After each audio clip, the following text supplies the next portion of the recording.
నమస్తే, welcome to our channel. ప్రస్తుతం social మీడియాలో వైరల్ అవుతున్నటువంటి అంశం గూగుల్ వర్సెస్ గాంజా. అసలు ఈ గూగుల్ ఏంటి, గాంజా ఏంటి తెలుసుకునే ప్రయత్నం చేద్దాం.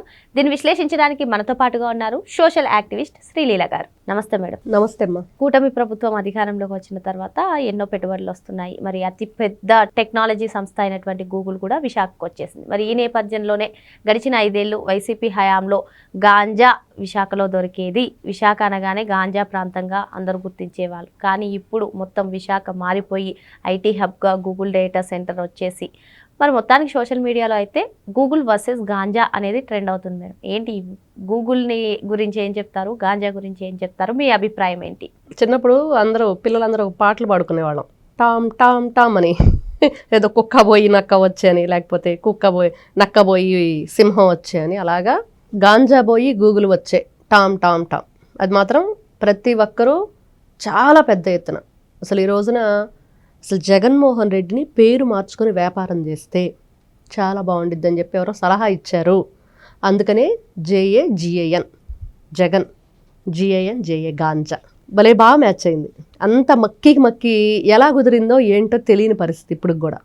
మరి ఆ గాంజాని ఏ విధంగా అక్కడ వీళ్ళు పంటలు పండించటమే కాదు, మరి ఈ ఎవరైతే యూత్ ముఖ్యంగా ఆ గంజాయి వల్ల వాళ్ళు ఇబ్బందుల్లో పడ్డారు, వాళ్ళ జీవితాలను కూడా అక్కడే చిదిమేసినంత పరిస్థితి వైఎస్ఆర్సీపీ పార్టీ వాళ్ళ అధికారంలో ఉన్నప్పుడు ప్రజల ప్రాణాలకి, ఆడపడుచుల మానాలకి, యువత వాళ్ళ భవిష్యత్తుకి ఒక భరోసా అంటూ లేకుండా పోయింది ఎక్కడ కూడా, ఎవ్వరికీ కూడా.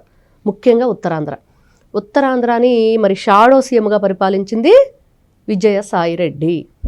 మరి ఆ గతంలో ఆయన పాపం నేను వ్యవసాయం చేసుకుంటాను, రాజకీయాలు వదిలేసి అన్నప్పుడు కూడా మరి ప్రజలందరికీ డౌట్ వచ్చింది, ఏం పంట పండిస్తాడు అని. ఈ పంటే పండిస్తాడని అనుకున్నారు కూడా. మరి అలాంటిది ఈ రోజున చూస్తే జగన్మోహన్ రెడ్డి అధికారంలో ఉన్నప్పుడు ఏం చేశాడు అనేది చెప్పుకుంటే, తల్లిని ఓడించారు అన్న కారణంగా గతంలోనే అతనికి వైజాగ్ ప్రజలంటేనే విపరీతమైన కక్ష. అసలు ఆంధ్రప్రదేశ్ అంటేనే పడదనుకో, అది వేరే విషయం. ముఖ్యంగా వాళ్ళ మీద ఎలాంటి ప్రేమ చూపించాడు జగన్మోహన్ రెడ్డి. ఆయన ప్రేమ ఏ విధంగా వైజాగ్ సముద్రం లాగా పొంగి పొర్లిందు చూస్తే, ఫ్లోటింగ్ బ్రిడ్జ్ అని చెప్పి ఏదో చేశాడు పాపం.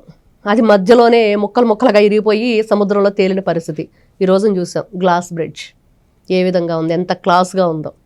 మరి అంతే కదా, ఒక సమర్థవంతమైన నాయకుడు పనిచేస్తే ఎలా ఉండిద్ది, అసమర్థమైన మనిషి పనిచేస్తే ఎలా ఉండిద్ది అంటే ఇదిగో ఇలా ఉండిద్ది. మరి అదేవిధంగా సొంత ఎంపీలని హింసించిన చరిత్ర కూడా వైఎస్ఆర్సీపీ పార్టీది.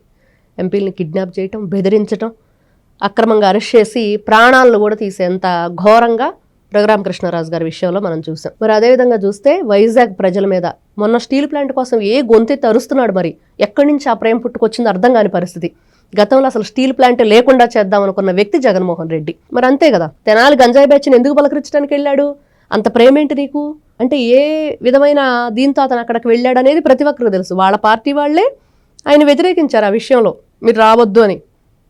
విగ్రహావిష్కరణ విషయంలో కానీ, గంజాయి విషయంలో కానీ, గంజాయి బ్యాచ్ని పలకరించే విషయంలో.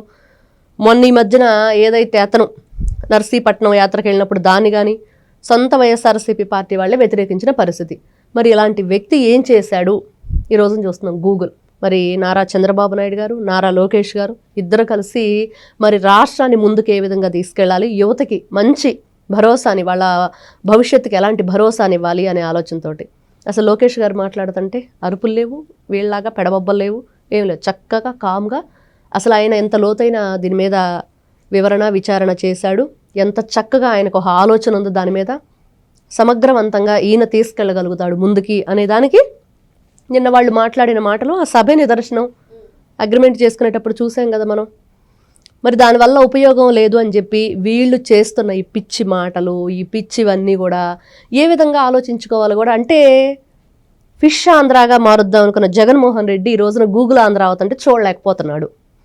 అంతే కదా, మరి ఆయన ఏ పద్దో అనుకోలేదబ్బా, ఫ్రెష్ ఫిష్ దొరికిద్ది, ఫ్రాన్స్ దొరికిద్ది, చికెన్ దొరికిద్ది, మటన్ మార్కులు పెట్టిద్దాం. యువతకు ఆయన చేయాలనుకున్నది అదే.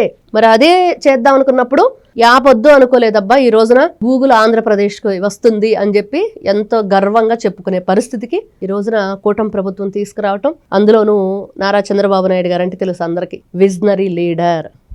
ఒకవైపు చూస్తున్నాం తెలంగాణలో ఏం జరుగుతుంది, హైదరాబాదు ఐటీ హబ్గా ఎలా మారింది, ఐటీ సిటీని ఏ విధంగా ఆయన నిర్మించారు.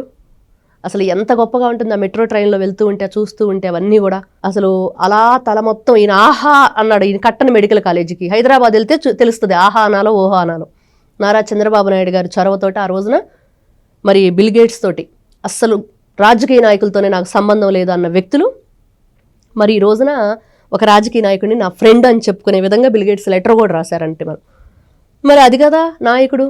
ఈ రోజున ఈయన చేశాడు కోడిగుడ్ల మీద బొమ్మలు, కిటికెట్ గార్డుల మీద బొమ్మలు, చెప్పుకోవటానికి కూడా ఇబ్బందికరమైన పరిస్థితి అనమాట.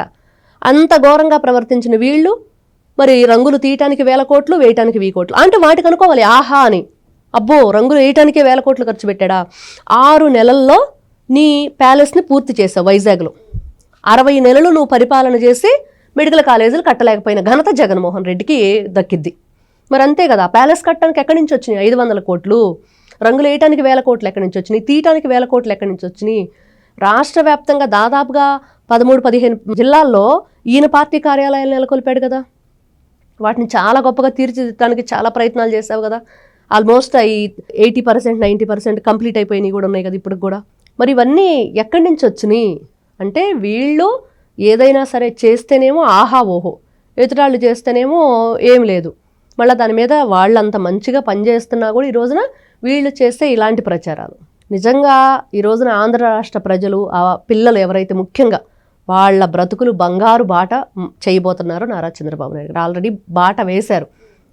ఇంకా వాళ్ళు ఏ విధంగా తీర్చిదిద్దుకుంటారు, ఇంకొక 35 సంవత్సరాలు, దాదాపుగా 40-50 సంవత్సరాలు నారా చంద్రబాబు నాయుడు గారు ఆధ్వర్యంలో లోకేష్ గారు, మరి పవన్ కళ్యాణ్ గారు, మోడీ గారు వీళ్ళందరూ కూడా ఆంధ్రప్రదేశ్ని ముందుకు నడిపించాలి. పిల్లలకి స్వర్ణాంధ్రప్రదేశ్గా 2047 విజన్ అంటే. మీరు చెప్పినట్టుగా ఇప్పుడు గాంజా వైజాగ్ కాస్త గూగుల్ వైజాగ్గా మారుతుంది. అయినా సరే ఈ గూగుల్ పైన తీవ్రంగా పెద్ద ఎత్తున దుష్ప్రచారాలు చేయడాన్ని ఏ విధంగా చూడాలంటారు? వాళ్ళకి ఒకటేనమ్మా, వాళ్ళకేంటంటే మంచి చేయటం ఇష్టం లేదు. గతంలో ఏం చేసింది లేదు. ఈ రోజున చేసే వాళ్ళని చూసి ఏడుపు. ఏం చెయ్యాలి ఈ రోజున చూస్తున్నాం. అసలు వాళ్ళ ప్లాన్ ఏంటి? కల్తీ మద్యం విషయంలో కూటమి ప్రభుత్వమే తొయ్యాలని. మరి దాన్ని ఎవరు బయట పెట్టారు? ఫస్ట్ కూటమి ప్రభుత్వమే బయట పెట్టింది. ఏంటంటే పాపం బయట వాళ్ళు వీళ్ళ బ్రతుకులన్నీ కూడా ఎప్పుడు ఇంతే, ఏదో ఒక డ్రామా చేయటం, ఆ డ్రామా ఫెయిల్ అవటం, ఎదుటి వాళ్ళ మీద తోసేయటం. బాబాయ్ హత్య కేసు అంతే కదా, నారాసుర రక్త చరిత్ర, ఈ రోజున నారావారి సారా పాలన అని ప్లకార్డ్స్ పట్టుకొని తిరుగుతున్నారు. మరి ఏమనాలి వీళ్ళని? ఎంతసేపటికి వాళ్ళు మంచి చేయటం చేత కాదు, మంచిగా మాట్లాడటం చేత కాదు, ప్రజలకు ఏదైనా మంచి జరిగితే కనీసం దాన్ని యాక్సెప్ట్ చేయటం కూడా చేత. కానీ వీళ్ళు ఈ రోజున ప్రజల కోసం, రాష్ట్రం కోసం ఏదో మేము చేస్తాము, మేము ఉంటాము మీ తరపున అని చెప్పి చెప్తుంటే చాలా సిల్లీగా అనిపిస్తుంది. చాలా చాలా సిల్లీగా.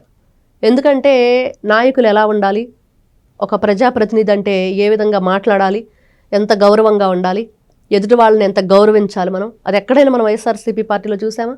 సీదిరి అప్పలరాజు లాంటి వాళ్ళు నారా చంద్రబాబు నాయుడు గారిని అసెంబ్లీ సాక్షిగా నీచంగా ఈ రోజుకి కూడా తలుచుకుంటే ప్రతి ఒక్కరికి కడుపు తరుక్కుపోతూ ఉంటుంది. ఎందుకంటే ఇక్కడ పార్టీలు, మతాలు, కులాలు పక్కన పెడితే నారా చంద్రబాబు నాయుడు గారు ఒక బ్రాండ్ CBN. మరి ఆయన్ని ప్రతి ఒక్కరు ఆ రోజున ఇంట్లో వంట చేసుకునే మహిళ కూడా బయటకు వచ్చి నిలబడిన రోజు ఆయన అక్రమంగా అరెస్ట్ చేసినప్పుడు. అలాంటి నాయకుడిని అసెంబ్లీ సాక్షిగా వీళ్ళు అవమానిస్తుంటే ప్రతి ఒక్కరికి బాధేసింది. ఈ రోజుకి కూడా మర్చిపోలేంది. మరి ఇట్లాంటి వ్యక్తులను క్షమించాలా? ఇంకా వీళ్ళు రోడ్ల మీదకి వచ్చి ధర్నాలు, దౌర్జన్యాలు, పోలీస్ కానిస్టేబుల్ మీద చేతులు వేయటాలు, లేడీస్ మీద. జగన్మోహన్ రెడ్డి ఇవి నేర్పిస్తాడు వీళ్ళకి. కాబట్టి ఇట్లాంటి వ్యక్తులు ఎందుకు ఇట్లాంటి దుష్ప్రచారం చేస్తున్నారంటే దుష్టులు ఇలానే ప్రవర్తిస్తారు అనేది మాత్రం వీళ్ళు నిలువెత్తు నిదర్శనంగా మళ్ళీ నిలబడుతున్నారు అనేది మాత్రం వాస్తవం. మరో అంశంతో మళ్ళీ కలుద్దాం. Thank you madam. నమస్తే.